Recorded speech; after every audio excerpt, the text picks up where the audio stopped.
Today I effed up by peeing all over myself. Welp, literally sitting at work with a damp, pee-stained backside as I typed this. I, 30M, went to the restroom and sat down to do my business. This particular toilet at my office is rather elevated and large, and is kind of awkward, yet comfortable to sit on. Well, I guess I didn't sit far back. Enough, if that makes sense. And my dangus was positioned kind of in an upward position between my thighs. I didn't notice this when I started peeing, and the stream managed to clear the toilet bowl rim and land directly on my drop true and underwear. I panicked, removed the soiled underwear, and took it to my car. Thankfully, I was the only person in the office at this time. I'm now wearing my buttoned shirt untucked so it will cover my wet backside. I feel like a fucking idiot to fool by buying everyone an Ancestry DNA kit and ruining Christmas. Earlier this year, Ancestry DNA had a sale on their kit. I thought it would be a great gift idea, so I bought 6 of them for Christmas presents. Today my family got together to exchange presents for our Christmas Eve tradition, and I gave my mom, dad, brother, and 2 sisters each a kit. As soon as everyone opened their gift at the same time, my mom started freaking out. She told us how she didn't want us taking them because they had unsafe chemicals. We explained to her how there were actually no chemicals, but we could tell she was still flustered. Later, she started trying to convince us that only one of us kids need to take it since we will all have the same results and to resell extra kits to save money. Fast forward. Our parents have been fighting upstairs for the past hour, and we are downstairs trying to figure out who has a different dad. TLDR, I bought everyone in my family Ancestry DNA kit for Christmas. My mom started freaking. Now our parents are fighting and my dad might not be my dad. Update. Thank you so much for all the love and support. My sisters, brother, and I have not yet decided if we are going to take the test. No matter what the results are, we will still love each other and our parents no matter what. Update 2. Christmas isn't ruined. My foo actually turned into a Christmas miracle. Turns out my sister's father passed away shortly after she was born. A good friend of my mom's was able to help her through the darkest time in her life, and they went on to fall in love and create the rest of our family. They never told us because of how hard it was for my mom. Last night she was strong enough to share stories and photos with us for the first time, and it truly brought us even closer together as a family. This is a Christmas we will never forget. And yes, we are all excited to get our test results. Merry Christmas, everyone. P.S. Sorry my mom isn't a whore. No, you're not my daddy. Today I effed up by buying my man an Xbox. He's been playing Fallout 4 all night for nearly a week.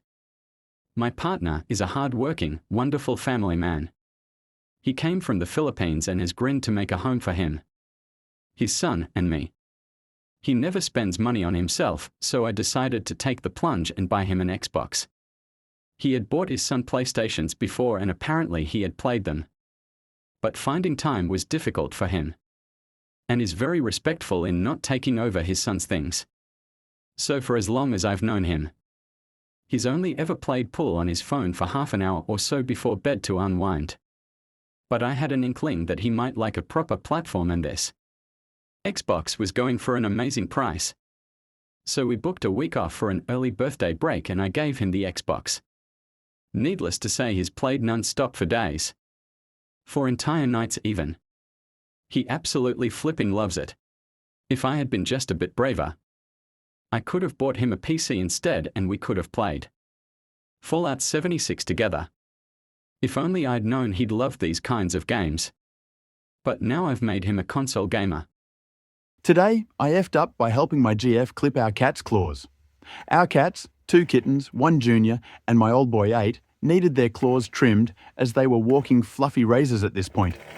The kittens went well, the junior less so, and the old boy was a disaster.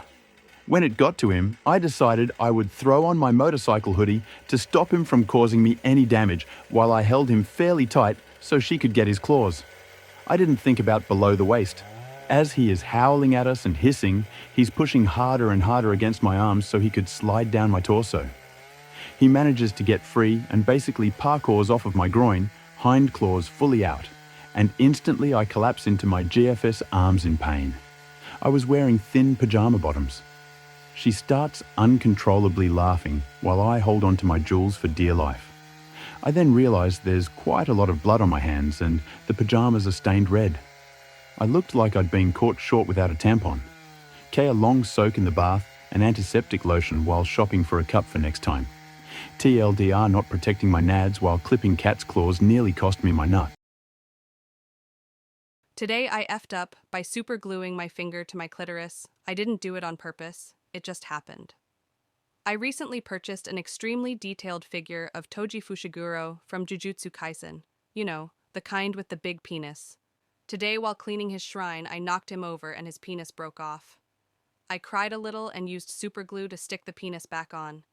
It took a lot of close examination and positioning to know exactly how to stick it on so it wouldn't show. I got super glue all over my fingers, and once I was done, I realized my fingers felt extremely rough from the dried super glue. For those who do not know, Toji uses martial arts and would therefore have extremely rough and calloused fingers. So, I touched myself with my super glue fingers. And well, I decided that his fingers would have more calluses, so I built up more super glue on my finger. Without realizing, one of the inner layers must not have fully dried, so when I touched myself again, I got stuck. I was stuck for an hour crying until I thought of posting on Reddit asking for advice to get unstuck. I tried olive oil and coconut oil, but it wasn't doing anything. I tried Vaseline and sitting in bathtub, nothing. In the end, I had to pour nail polish remover on myself. I used half my bottle before realizing I could make a nail polish remover compress and did that. After 5 minutes, my finger was unstuck. It still stings so much. TLDR. Aita for punching my stepdaughter after she played a prank on me that scared me? I know the title sounds bad, but please read and throw away, plus fake names. I, 38M, married Judd, 44F, a few years ago, and I acquired a stepdaughter, Abby, 14F, as a result. I dated Judd when Abby was 8, met her when she was 9, and married Judd when she was 10. I'd say our relationship is okay. She doesn't act bratty towards me and respects me enough as her mom's husband. However, there is one glaring issue about her, and that is her pranking nature. Abby loves to pull pranks. Some examples are her hiding my car keys with what looked like 100 dubs in a box. I found them quickly because she failed to notice my keys have duct tape on them. Another one is when she hid in the fridge, something I still find very weird, to scare the first person who opened it. Well, last Wednesday, I arrived home and it seemed that I was the only one there. Only my shoes were at the doorstep, and I even called out Judd's and Abby's names with no answer. This is somewhat normal as Judd sometimes works late and Abby stays at school for extracurriculars. So I screwed around with my dog, a German Shepherd and Husky mix for anyone that will ask, for a bit, and then I decided to relive myself. When I got to the bathroom, I noticed that the window cabinet was open. I thought nothing of it at first and unzipped my pants, but then I saw a shadow behind the shower curtains. I thought the worst and immediately punched the figure behind the curtains. Well, as everyone may have guessed it from the title, it was Abby. She was making a prank video, and I had not noticed that she propped her phone up on the bathroom cabinet with 2 cups. I'm not gonna lie. I did not hold back. I punched her as hard as I could.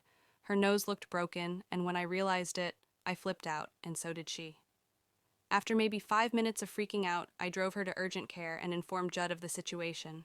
Her nose was indeed broken and would need about 6 to 12 weeks of recovery.